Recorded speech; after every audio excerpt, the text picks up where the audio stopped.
ഒരാളുടെ അടുത്ത് ഒരു വഴി ചോദിക്കുമ്പോൾ അയാളെ വഴി പറഞ്ഞു തരാൻ പ്രേരിപ്പിക്കുന്ന രീതിയിലായിരിക്കണം നമ്മുടെ ചോദ്യം.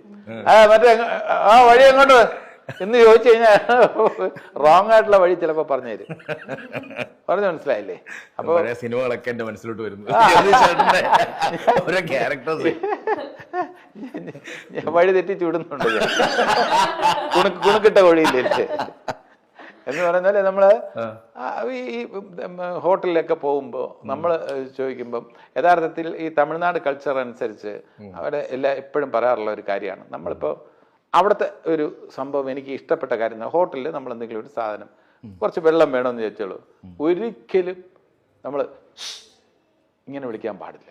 അവിടുത്തെ കൾച്ചർ അനുസരിച്ച് എന്ന് വിളിച്ചിരുന്നാൽ അത് ഈ മൃഗങ്ങളെ വിളിക്കുന്ന പോലെയാണ് അവർ കണക്കാക്കുന്നത്. അപ്പൊ അവന് പാരങ്ക തമ്പി അണ്ണേ സാർ എന്നൊക്കെ വിളിച്ച് കഴിഞ്ഞിരുന്നാല് ഒരു റെസ്പെക്ട് കൊടുത്ത അതിന് സംഭവം വന്നത് കൊഞ്ചം തന്നെ കൊടുക്കില്ല. അപ്പൊ അത് ചോദിക്കുന്നവരും മറ്റേ അതായത് ഒരു വ്യക്തിയല്ല അവിടെ, എന്തോ ഒരു ജീവിയെ വിളിക്കുന്ന പോലെ ഇങ്ങനെ വിളിക്കുന്നത് അതൊരു കൾച്ചറിന്. അപ്പൊ ഞാൻ എന്റെ കൂടെ ഇരിക്കാൻ നേരത്ത് വേറെ ആരെങ്കിലും എന്ന് വിളിക്കാൻ ഞാൻ എന്ന് വിളിക്കാതെ ചേട്ടാ ഇല്ലെങ്കിൽ ഒന്നും വേണ്ട, നമുക്ക് പേര് ഒന്നും പിടിയിട്ടില്ലെങ്കിൽ ചിലർ ഞാൻ വിളിക്കുന്നുണ്ടല്ലോ ക്ലിയർ ആകാത്ത രീതിയിൽ അയാളുടെ പേര് വിളിച്ചാൽ അയാൾ തിരിഞ്ഞു നോക്കും. ആ പേരൊന്നും നമ്മൾ അറിയണമെന്നില്ല. ആ ബഹളം കേട്ട് നോക്കും, ഇങ്ങനെ കുറച്ച് വെള്ളം തരും, ഓക്കെ, അയാൾക്ക് സന്തോഷം നമുക്ക് സന്തോഷം. എന്താണ് വ്യക്തമല്ല, അത് ചെയ്താൽ മതി. അയാൾക്കൊരു റെസ്പെക്ട് കൊടുക്കുക, അത്രേ ഉള്ളൂ. അതല്ല വേറെ ഒരു കാര്യമില്ല.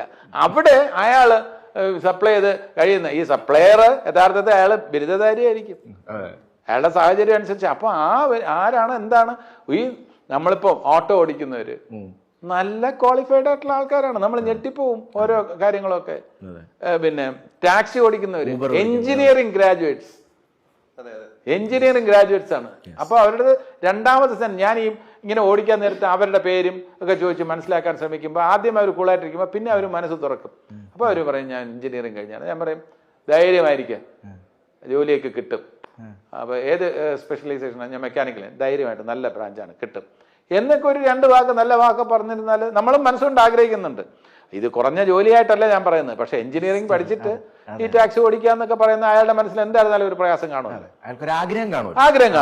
അപ്പൊ അതിനനുസരിച്ച് നമ്മൾ ഒരാളെയും നമ്മൾ അങ്ങനെ ഒരു കുറഞ്ഞ ആളായിട്ട് കണക്കാക്കാൻ പാടില്ല. ഇന്ന് ഡിഗ്നിറ്റി ഓഫ് ലേബർ എന്നുള്ള രീതിയിൽ അവരൊരു അധ്വാനിച്ച് പലരും ക്വാളിഫൈഡ് ആയിട്ടുള്ള ആൾക്കാർ പല ജോലിയും ചെയ്യുന്നുണ്ടാവും.